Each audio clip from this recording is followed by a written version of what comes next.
Oke, selamat pagi semua. Sekarang kita lanjutkan ya untuk testing, yaitu dasar-dasar testing. Jadi di sini kita akan belajar tentang kemampuan tester. Tester itu orang yang melakukan testing, kemudian jenis defect perangkat lunak, itu kegagalan perangkat lunak, kemudian karakteristik perangkat lunak yang dapat diuji, white box dan black box testing, dan yang terakhir itu adalah test case.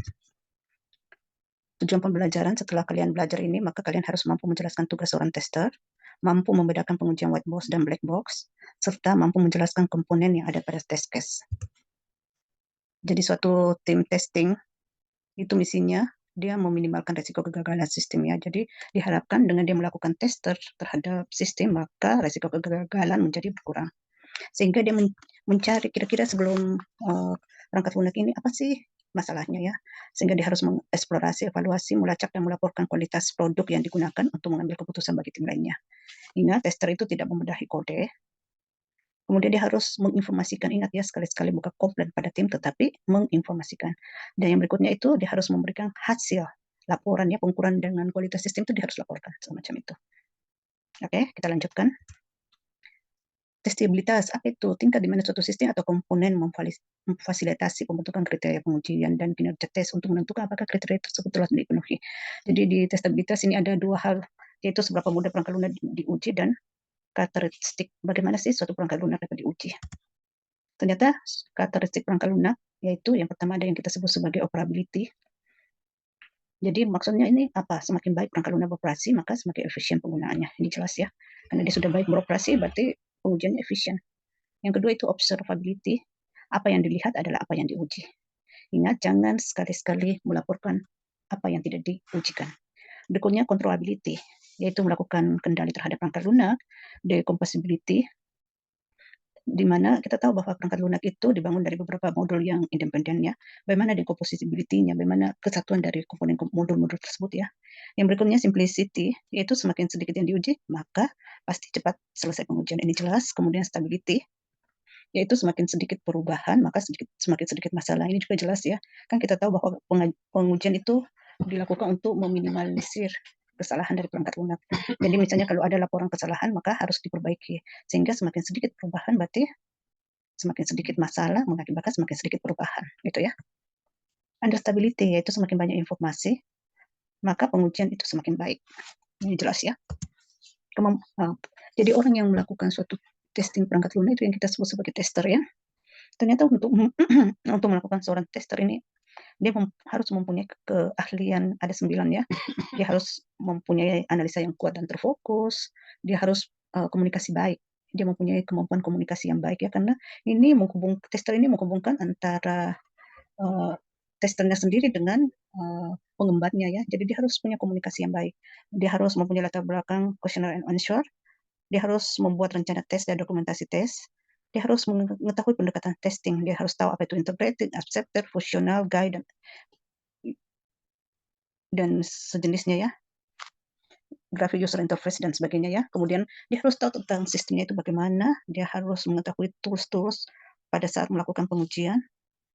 Dia harus tahu ini pengujian ini lingkungan pengujian bagaimana ya, hubungan antara perangkat lunak yang ada itu bagaimana dan kemampuan aplikasi. Jadi sangat berat ya untuk menjadi seorang tester. Ternyata defect perangkat lunak itu kegagalan perangkat lunak ya. Kegagalan perangkat lunak ini ada 3. Yang pertama by nature atau alami. Yang kedua itu by severity atau berdasarkan tingkat keparahan, dan by priority berdasarkan prioritasnya ya. Pertama by nature. Yang pertama itu ada yang kita sebut sebagai cacat fungsional. Apa itu cacat fungsional? Cacat fungsional itu adalah perilaku perangkat lunak yang tidak sesuai dengan persyaratan fungsionalnya. Jadi kita harusnya persyaratannya itu fungsi ini atau fungsi tombol ini gunanya untuk ini, itu tidak sesuai ya. Yang berikutnya performance defect atau cacat kecepatan ya, cacat performance-nya. Itu yang termasuk dengan performance itu adalah kecepatan, stabilitas, waktu respon, resource-nya, dan consumption ini, konsumsi, misalnya konsumsi terhadap listrik, terhadap datanya, terhadap ini ya, dan sebagainya. Yang berikutnya itu adalah usability defect ya. Ini berdasarkan user experience, pengalaman dari user. Kemudian compatibility defects itu cacat compatibility terhadap hardware dan software-nya. Bagaimana? Apakah aplikasi tersebut bisa digunakan oleh di semua hardware atau tidak ya. Itu yang kita sebut sebagai compatibility defect. Dan yang terakhir itu adalah security defect. Security ini tentang keamanannya menyangkut enkripsi, SQL injection. Kalian tahu SQL injection itu apa? Ya benar sekali ya. Jadi SQL injection itu adalah perintah-perintah yang dimasukkan ke SQL yang berguna untuk memasuki suatu sistem ya. Biasanya dia ada beberapa yang bisa digunakan berdasarkan macam-macam ya. Nanti kalian bisa belajar di keamanan sistem informasi. Atau mungkin kalian sudah pernah ambil. Yang berikutnya itu yang termasuk security defect itu adalah autentifikasi yang lemah ya. Misalnya hanya satu kali login pakai password saja, tidak double authentication ya. Kayak sekarang kan kalau di email kita bisa atur supaya double authentication. Kemudian logika error itu yang termasuk sebagai security defects. Kemudian yang kedua itu berdasarkan tingkat keparahan ya. Berdasarkan tingkat keparahan kita bagi menjadi yang pertama critical defect atau cacat kritis, yaitu memblokir seluruh fungsi sistem atau modul. Ini betul-betul kritis ya karena terblok terus fungsi sistem dan modulnya terblok. Yang kedua itu tingkat keparahan keparahan tingkat tinggi ya, yaitu jika fungsional mempengaruhi fungsional dari aplikasi ya. Yang berikutnya itu cacat sedang jika fungsional itu dia hanya dipengaruhi sedikit ya, minor functionality. Kemudian yang terakhir itu cacat rendah, tingkat keparahan rendah jika cacatnya itu pada UI application ya, user interface dari aplikasi. Yang berikutnya by priority, berdasarkan prioritasnya ya. Yang pertama itu urgent defect. Apa itu urgent? Kalau urgent itu segera ya, urgent. Berarti dia harus diperbaiki paling tidak dalam sebelum 24 jam ya. Yang berikutnya itu high priority, tingkat tinggi, prioritas tingkat tinggi. Itu adalah cacat yang harus diperbaiki dalam rilis mendatang, upcoming rilis ya. Kemudian prioritas tingkat medium itu dia diperbaiki dalam rilis mendatang atau berikutnya ya. Kemudian low priority itu dia harus diperbaiki sebelum aplikasi diluncurkan. Ini adalah kegagalan perangkat lunak. Oke, sampai sini kalian ada yang mau ditanyakan? Silakan. Oke, kalau tidak ada kita lanjut ya. Siklus hidup testing. Siklus hidup ini untuk menentukan tujuan pengujian, menentukan masukan, menguji keluaran, mengatur lingkungan program yang menjalankan program, dan analisa hasil pengujian. Jadi analisa hasil pengujian itu kita bisa pengujiannya bagus atau fail atau harus diperbaiki lanjut ya. Kemudian kita masuk di tingkatan testing. Tingkatan testing kita bagi 4, yaitu ada yang kita sebut sebagai unit testing, integrated testing, system, dan acceptance testing. Apa itu? Yang pertama kita masuk di unit testing. Unit testing itu yaitu testing penulisan kode. Biasanya testernya itu seorang programmer, dia menguji fungsi dan unit program, dan biasanya berakhir ketika tidak ada lagi kesalahan dari kode pemrogramannya ya. Yang kedua integrasi atau integration testing, yaitu mengetes integrasi beberapa modul dalam satu kesatuan. Jadi kita harus menguji interaksi antar modul dan mengecek pertukaran data dari modul-modul tersebut bisa atau tidak ya. Itu yang kita masukkan sebagai integration testing. Yang ketiga itu yang kita sebut sebagai system testing, yaitu kita memverifikasi perbaikan dan mencari kegagalannya.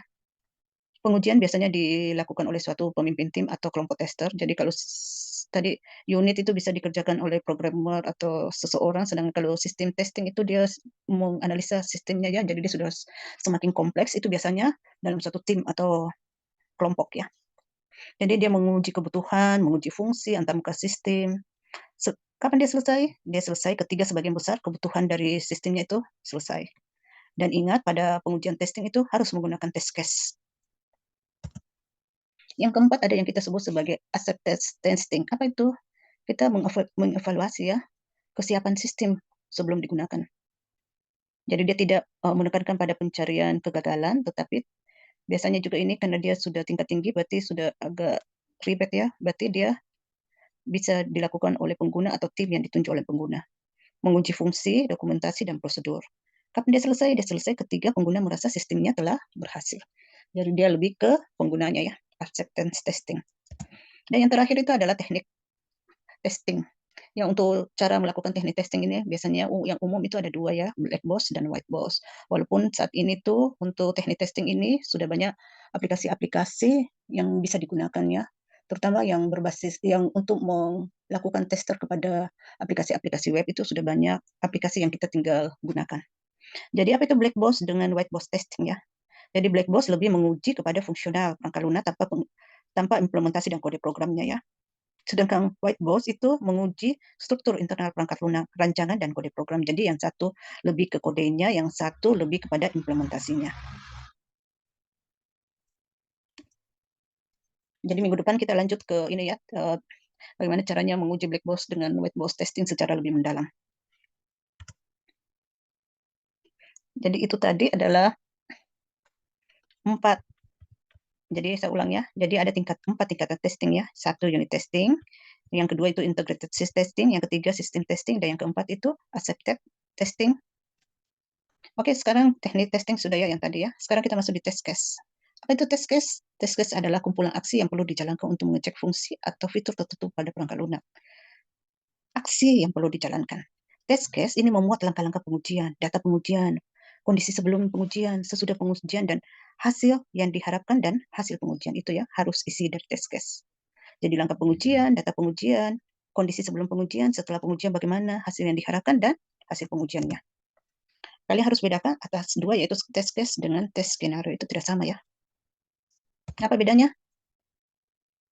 Jadi misalnya ini ya, kita masuk di test case contohnya ya. Nanti sebentar kalian lihat apa perbedaannya. Jadi misalnya untuk login. Test case login itu misalnya tes pertama kita mengecek apakah username dan passwordnya valid. Tes kedua kita juga bisa mengecek apakah username dan passwordnya tidak valid. Tes case ketiga kita mengecek responnya apabila username tidak diisi. Lalu orang tekan login. Yang tes case keempat itu kita bisa mengecek bagaimana sih kalau 3 kali passwordnya invalid, kan biasanya orang begitu ya. Kalau 3 kali invalid itu dia menunggu, ada yang biasa menunggu beberapa menit baru bisa login lagi, ada yang otomatis terblok. Kalau di ATM itu 3 kali password salah langsung otomatis terblok ya. Jadi itu yang kita sebut sebagai test case login. Kita melakukan pengujian terhadap segala kemungkinan yang ada pada saat orang login. Beda dengan pada saat kita melakukan skenario pengujian fungsi login. Jadi misalnya kalau kita mau mengecek skenario fungsi login, yaitu kita mengecek respon untuk email dan password yang valid. Kita mengecek respon untuk email dengan password yang tidak valid. Mengecek respon untuk email yang kosong, lalu menekan tombol login.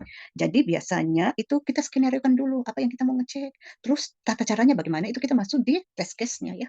Sama saja kalau suatu sinetron itu harus ada skenario-nya dulu sebelum di syuting sebetulannya ya. Begitu juga dengan ini. Ada skenario dulu, baru ada test case-nya. Pada saat kita jadi namanya pengujiannya kita harus laporkan, berarti kita harus kan menulis test case. Jadi pada saat kita menulis test case, apa saja yang harus kita jelaskan? Yang pertama kita harus jelaskan skenario dan test case-nya bagaimana. Kalau perlu ada test case-nya, biasanya itu perlu data ya, kayak tadi email dengan password-nya itu, berarti dia perlu database untuk mengecek. Kemudian kita bagaimana sih? Kita harus jelaskan bagaimana melakukan atau langkah-langkah menjalankan test case ya. Hasilnya kira-kira apa? Kondisi awal pengujian itu bagaimana sih? Hasil pengujian apa? Apakah ada kesesuaian hasil antara uh, pengujian dengan yang diharapkan? Biasanya kita menambahkan kode unik ya yang kita sebut sebagai ID dengan uh, kondisi setelah pengujian. Ini supaya kita tahu, oh ID sini itu dia digunakan untuk mengecek ini, yang ini mengecek ini, dan sebagainya ya. Jadi pada saat pelaporan test case, ke-8 hal ini harus ada. Biasanya kita laporkan bisa menggunakan beberapa aplikasi ya. Biasanya bisa pakai Word, bisa yang ini tuh, yang pertama ini bisa kita pakai Excel mungkin atau pengolah data. Yang kedua bisa kita gunakan di Word dan Open Office. Oke, mungkin untuk hari ini cukup sekian.